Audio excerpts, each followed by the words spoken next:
Channel को कर लो subscribe, क्योंकि आज मैं आपके लिए लेकर आ चुका हूँ जवान मूवी का एक्सप्लेनेशन, जिसमें हमारे स्टार कास्ट हैं शाहरुख खान। मूवी की शुरुआत में हमें दिखाया जाता है कि कुछ गांव वालों को नदी में एक जख्मी आदमी मिलता है। वो उसे ले जाकर गांव में उसकी मरहम पट्टी करते हैं और उसका अच्छे से इलाज करते हैं। फिर उसी रात उस गांव पर कुछ लोग हमला कर देते हैं। वो लोगों को बहुत बुरी तरह से मारते हैं, काटते हैं, और तभी उनमें से एक आदमी एक बच्चे और उसकी माँ को मारने के लिए जाता है। वो उन्हें मारने ही वाला होता है कि अचानक पीछे से एक भाला आकर उस गुंडे की छाती के आर पार हो जाता है और वो वहीं पर मर जाता है। तभी हमें दिखाया जाता है एक आदमी जो ऊपर से लेकर नीचे तक पट्टियों से बंधा हुआ है। वो आकर उन गाँव वालों की मदद करता है। वो सारे गुंडों को मारता है, पीटता है, बहुत बुरी तरह से मारता है और सभी को वहीं पर बिछा देता है और अकेला स्टैंड टॉल करता है। फिर हमें उसका चेहरा दिखाया जाता है। उसको अपना नाम नहीं पता था, उसकी याददाश्त जा चुकी थी, लेकिन जिस बच्चे की उसने जान बचाई थी वो बच्चा उसे बोलता है कि मैं बड़ा होकर पता करूंगा कि तुम्हारा असली नाम क्या है और तुम्हारे बारे में जानूंगा। अब कहानी शुरू होती है 30 साल बाद मुंबई में। वहाँ हमें सीधा लेकर चलते हैं मेट्रो स्टेशन पर, जहाँ हम एक फेस पे पट्टी बंधे आदमी को देखते हैं जो कि मेट्रो में चढ़ता है। ट्रेन पूरी तरह से भरी होती है। फिर वहाँ कुछ हलचल होने लगती है। ट्रेन एक टनल में जाकर रुक जाती है। सभी बुरी तरह से डर जाते हैं। फिर पता चलता है कि कुछ लड़कियों ने ट्रेन को हाईजैक कर लिया है। एक पुलिस वाला सबकी हेल्प के लिए आता है। वो उन लड़कियों में से एक पर हावी होता है, लेकिन वो बुढ़ा आदमी आता है जिसके फेस पर पट्टी बंधी होती है और वो उस पुलिस वाले को बांध देता है। फिर हमें पता चलता है कि वो इन सब का लीडर होता है। फिर वो अपने चेहरे से पट्टी उतारता है। हमें पता चलता है कि उसका चेहरा उसी आदमी से मिलता था जो कि 30 साल पहले हमें दिखाया गया था इस मूवी में।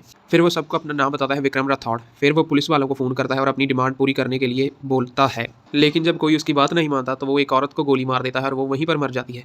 फिर वो बात करने के लिए एक लेडी पुलिस को बुलाता है जो कि काफ़ी होशियार और इंटेलिजेंट होती है। उसका नाम नर्मदा था। फिर वो उससे बात करता है और एग्रीकल्चर मिनिस्टर से बात करने की डिमांड करता है। मिनिस्टर आकर बात करता है और वो उस मिनिस्टर से 40,000 करोड़ रुपए मांगता है, लेकिन मिनिस्टर उसे बोलता है कि हम इतने पैसे कहाँ से लाएंगे।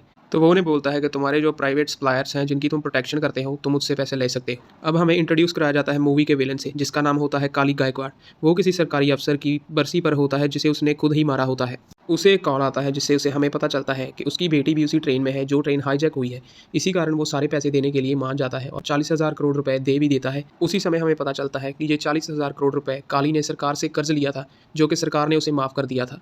इसी कारण ये विक्रम राठौड़ उससे ये पैसे निकलवाता है, क्योंकि ये पैसे उसके खुद के नहीं होते। फिर विक्रम ये सारे पैसे गरीब किसानों के अकाउंट्स में डलवा देता है। फिर हमें पता चलता है कि विक्रम एक अच्छा आदमी है, वो किसानों की मदद करता है, लेकिन लोग डरे थे क्योंकि उसने एक औरत को मारा था। लेकिन फिर हमें पता चलता है कि वो औरत भी उसी के साथ थी, वो भी उठ खड़ी होती है और फिर सब उसके लिए तालियां मारते हैं और वो उसकी हेल्प करते हैं पुलिस से बचकर निकलने में। और जब ट्रेन रुकती है तो वो पुलिस को चकमा देकर वहाँ से निकल जाता है आसानी से।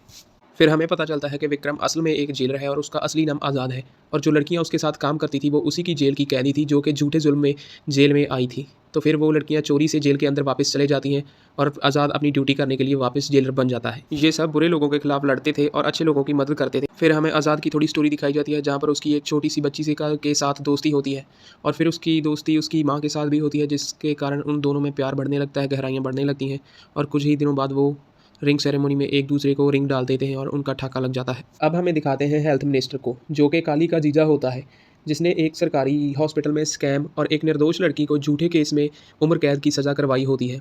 वो हॉस्पिटल के बारे में बहुत बड़ी बड़ी बातें करता था, लेकिन उसने इलाज के लिए हॉस्पिटल में कोई भी अच्छी सुविधा नहीं दी थी। सारे पैसे वो खुद ही खा जाता था। इसी कारण आज़ाद अपनी गैंग के साथ मिलकर उसे गोली मार देता है, और फिर उसे गोली मारकर उसी हॉस्पिटल में लेकर जाते हैं जिस हॉस्पिटल की वो बहुत तारीफ़ करता था।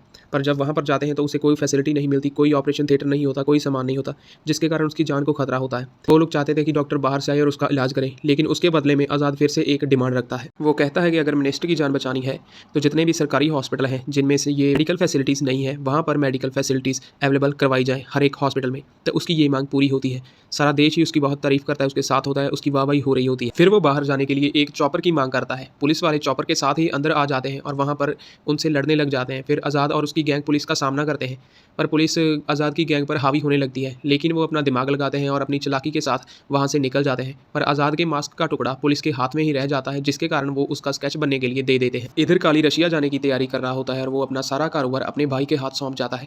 वो उसे बोलता है कि जब तक मैं वापस नहीं आता तो कोई भी गलत कदम नहीं उठाएगा।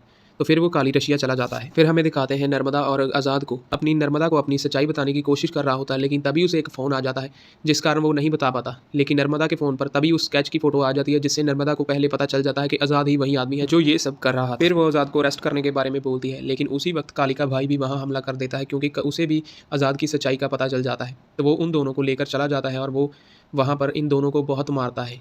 तभी वो इन दोनों को जान से मारने ही वाला होता है और वहाँ पर एंट्री होती है एक और आदमी की, जो कि आज़ाद का ही डुप्लीकेट होता है। उन दोनों की शक्ल थे सेम टू सेम थी, लेकिन ये एज में उससे बहुत बड़ा था। वो आकर उन सबको मारता है, पीटता है, सबको उठपट करता है और काली के भाई को मारकर अब आज़ाद को लेकर वहाँ से चला जाता है। अपने भाई की मौत की खबर सुनकर काली भी वापस आ जाता है। उसे भी आज़ाद की सच्चाई का पता चल चुका था, लेकिन अब उसे अपने भाई की मौत का बदला भी साथ में ही चाहिए था। इधर नर्मदा अपनी गैंग के साथ मिलकर आज़ाद को पकड़ने के लिए एक चाल चलती है। वो सेल में जाती है और उन लड़कियों में मिल जाती है, उन्हें बताती है कि उसे भी अरेस्ट कर लिया गया था कि आज़ाद की वजह से। तो उनमें से एक लड़की उसको आज़ाद की सच्चाई बताती है, लेकिन उससे पहले उसे बताती है कि वो इस जेल में कैसे आया। तो हमें बैक स्टोरी दिखाई जाती है आज़ाद के पिता और उसकी माँ की। वहाँ हमें पता चलता है कि उसके पिता एक सोल्जर थे, जो एक बार अपने कमांडोज को बचाने के लिए दुश्मन देश में गए थे, जहाँ पर उन्हें बंदी बनाया हुआ था। तो जब वो वहाँ उन्हें बचाने जाते हैं तो उनकी गन्स काम करना बंद कर देती है, जिसके कारण उनके बहुत सारे जवान शहीद हो जाते हैं। इसके बदले में वो आकर वापस उन गन सप्लायर्स पर केस कर देते हैं। वो गन सप्लायर कोई और नहीं बल्कि होता है काली गायकवाड़, और वो उन गन सप्लायर्स को दोषी माना जाता है, जिसके कारण उनकी सारी सप्लाई सील कर दी जाती है। इसका बदला लेने के लिए काली उसे मरवा देता है और उसकी बीवी को झूठे केस में फांसी की सज़ा दिलवा देता है।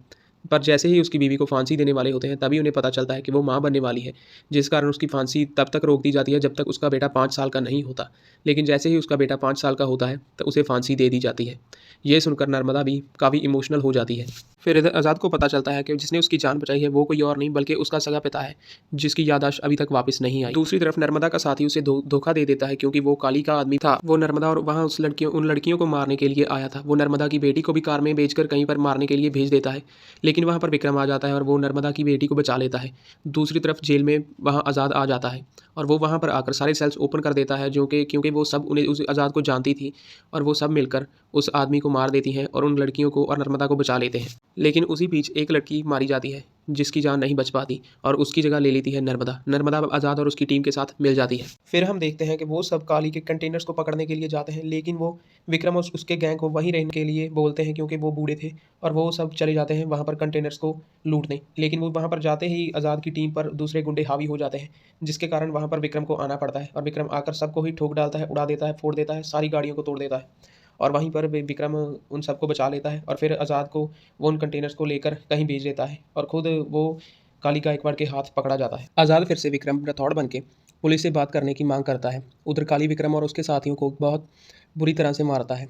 उसे यही लगता था कि आज़ाद ही असली विक्रम है, लेकिन वो टीवी पर आज़ाद को लाइव देखकर चौंक जाता है। फिर उसे उनके दोस्त बताते हैं कि ये विक्रम राठौड़ ही है जिसे तूने मारा था। ये देखकर वो हैरान होता है कि ये बच कैसे गया, क्योंकि इसने जहाज़ के ऊपर से उसे गोलियां मारी होती हैं। तो दूसरी ओर एक बड़े कोटे वाले पुलिस वाले को आज़ाद से बात करने के लिए भेजा जाता है। आज़ाद उसे कहता है कि मुझे हेड ऑफ़ द स्टेट के साइन चाहिए अपने इस पेपर पर, लेकिन वो नहीं मानता। तो वो उसे बताता है कि उसके पास एक ऐसी अनमोल चीज़ है जिसके कारण हेड ऑफ़ स्टेट मान जाएगा साइन के लिए। तभी वो बताता है कि उसके पास वोटिंग मशीन है, अगर ये उसने नहीं दी तो डेमोक्रेसी पलट हो सकती है हमारे देश की। अंत उसे उस पेपर पर कर साइन मिल जाता है, और जिस कारण वो काफ़ी खतरनाक फैक्ट्रियाँ जो कि काली की थी वो बंद करवा देता है, जिसका बहुत नुकसान था देश को। फिर वो सबको लाइव टीवी पर अपनी सच्चाई बताता है और वोटिंग मशीन वापस भेज देता है। उसी वक्त काली विक्रम की मदद से जेल के अंदर दाखिल हो जाता है। वो वहाँ पर आकर सबको बंदी बना लेता है। विक्रम और आज़ाद को बहुत मारता है, बहुत पिटाई करता है उनकी। फिर उनको जान से मारने ही वाला होता है। जैसे वो उनके सर पर गन पॉइंट करता है तो वो गोली चलाता है, लेकिन गन खराब हो जाती है। विक्रम को सब कुछ याद आने लग जाता है। उसे याद आता है कि कैसे वो जब जंग में अपने सैनिकों को बचाने के लिए गए थे तो वहाँ पर उनकी बंदूकें बंद हो गई थी, और वो वहाँ पर उसके सैनिक काफ़ी मारे गए थे। जैसे उसे ये सब याद आता है तो वो काली को वहीं से पकड़ लेता है। फिर आज़ाद और विक्रम मिलकर दोनों काली और उसके लोगों को बहुत पीटते हैं, उसके गुंडों की बहुत पिटाई करते हैं। फिर सबको अच्छे से धोने के बाद दोनों होते हैं काली की ओर। फिर वो दोनों काली को फांसी दे देते हैं, क्योंकि उसने विक्रम की पत्नी और आज़ाद की माँ को निर्दोष में ही फांसी दिलवाई थी। तो यहीं पर हमारी मूवी ख़त्म हो जाती है। तो दोस्तों, अगर वीडियो अच्छी लगी तो वीडियो को लाइक और चैनल को सब्सक्राइब जरूर करना, और इस मूवी के बारे में अपनी राय कमेंट में ज़रूर बताना। धन्यवाद। तब तक के लिए टाटा।